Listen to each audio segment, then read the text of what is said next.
Hello. We're good. We're good. When you think about your decision to come to Arizona, what were some of the factors that you weighed?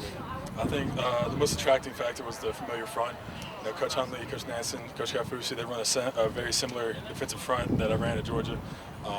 So there was little to no learning curve besides just new plays.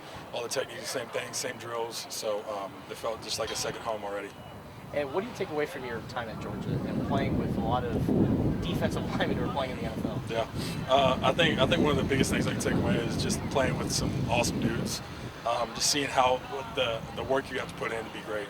I got to play with people, Jalen Carter, Devontae Wyatt, Jordan Davis, Trayvon Walker. So I got to play with a lot of cool people. So I think just seeing how hard they worked, it showed me that that's what you're going to have to put in order to be successful. How do you help these guys establish kind of the same mindset? The programs are in two different places, but obviously Arizona's goals. Yeah. So one of the main things when I came in, I talked to Coach Fish about something we did in Georgia. We called them skull sessions. But here we're calling them mind time. And I think the root to every great team is connection. So being connected as a team, knowing someone not just in the facility or in the locker room or something like that, but off the field also. So with these little mind time sessions, we get to find out more about each other's lives, why they're playing football, who they're playing it for, just stuff about their background and stuff like that we wouldn't know just by seeing them on the field. And I think that's going to help us get connected. We'll do that once a week. So we'll do them random play, groups that will be in different rooms. So who have you been matched up with? So there's groups of there'll be like 10 to 15 of us in a room. Okay. So we'll just split them up into different rooms, and there'll be a specific coach or something like that in the room, and we'll have a different topic every week. Talking about like this past week we talked about kind of like who has influenced us the biggest in our lives. Kind of just give us a background of where we're from and stuff like that. We got up in front of our small groups and just told about ourselves. And that's something that you can just you wouldn't know that. Certain things that I found out about teammates that I would never have known if we didn't have these activities, and I have a whole nother respect for them now. What was the most surprising one or eye-opening one for you? That someone said? Yeah. I think the amount of people that play for their moms. Everyone wants to play for their moms. You hear about some people talking about their coaches, they're thankful for all that. You hear about grandparents and stuff like that, but I think moms are the backbone of a lot of athletes out there. So I know that's what I said. My mom took care of me, helped me growing up and stuff like that, and get me to camp. So I think everybody's got to respect their moms a little more. Hey, did you have both parents growing up? Mm-hmm. My parents were divorced when I was 7. My dad lived in Nashville, but my mom primarily, yeah. I was asking who were inspirational figures in my time. I've put my mom. I just put my mom just because she raised me and my sister by herself, and she's just the strongest woman I know. So that's why I talked about mine.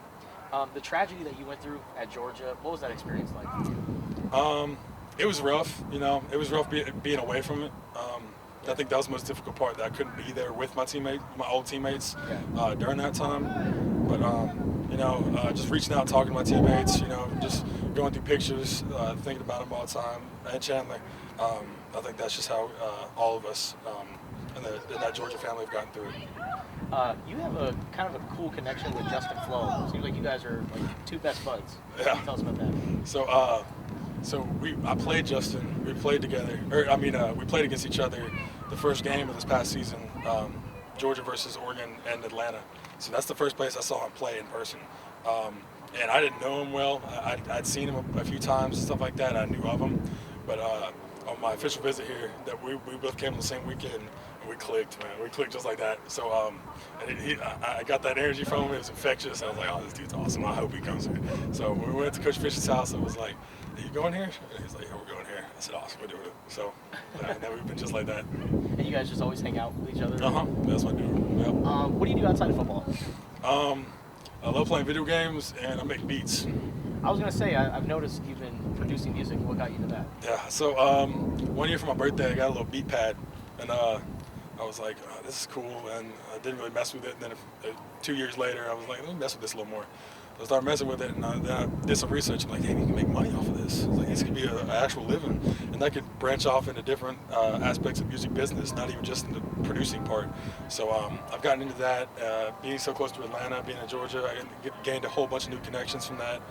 Being from Memphis, there's a whole bunch of connections in there with music. So besides football, that's probably my biggest passion. Yeah, who are some of your favorite producers or guys that you kind of look up to? This producer from Memphis named Real Red. I know Metro Boomin, probably Murder Beats. All these dudes are probably some of the ones that I love their sound the most. And do you produce music for the team and you guys play in the locker room and stuff? Yeah, that's becoming a new activity in the locker room, was me getting on the aux cord and playing beats, and everyone starts freestyling on them. Do you have like a name, like a DJ or producer name? I'm doing double marketing. It's the same name, Bill Norton Beats. We're just same name. Yeah. How do you and Tyler Manoa complement each other on the line?